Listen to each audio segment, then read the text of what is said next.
पितृपक्ष, जिसे छत्तीसगढ़ में पीतर या पीतर पाक के नाम से जाना जाता है, यह 15 दिनों तक मनाया जाता है।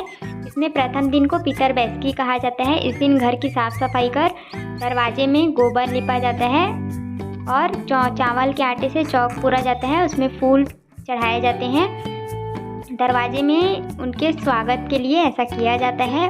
उसके बाद घर में एक स्थान पर भी चौक पूरा जाता है और उसमें पीढ़ा लगाया जाता है, उसमें फूल चढ़ाए जाते हैं और एक लोटे में पानी और दातून, यह सब चीज़ भी रखा जाता है।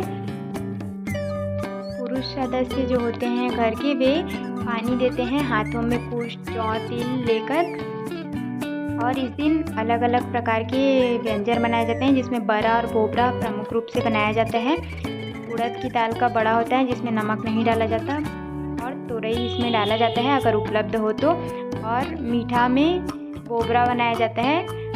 इसके अलावा पूड़ी, तुरई की सब्जी और अन्य भी बना सकते हैं जिसकी जो इच्छा, पर बड़ा बोबरा अवश्य रूप से इसमें होता है। उसके बाद तुरई के पत्तों में भोग लगाया जाता है और होम में भी इसी को दिया जाता है। इसके छोटे छोटे टुकड़े करके इसे दिया जाता है।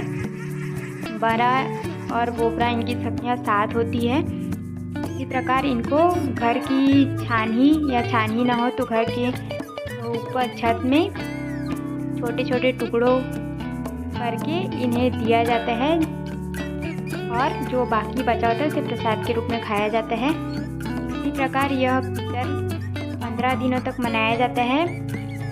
आखिरी दिन, जिसे पितर खेदा कहा जाता है, उस दिन जितने भी चौक पूरे रहते हैं और होम धूप दिया जाता है, उन सभी को इकट्ठा करके तालाब में या नदी में विसर्जित किया जाता है।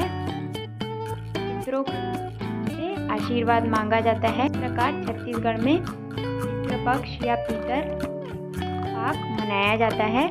Thank you for watching. आप हमारे चैनल में नए हैं तो हमारे चैनल को जरूर सब्सक्राइब कीजिए। हमारी इंस्टा आईडी है छत्तीसगढ़ का जायका, उसमें भी आप हमें फॉलो कर सकते हैं।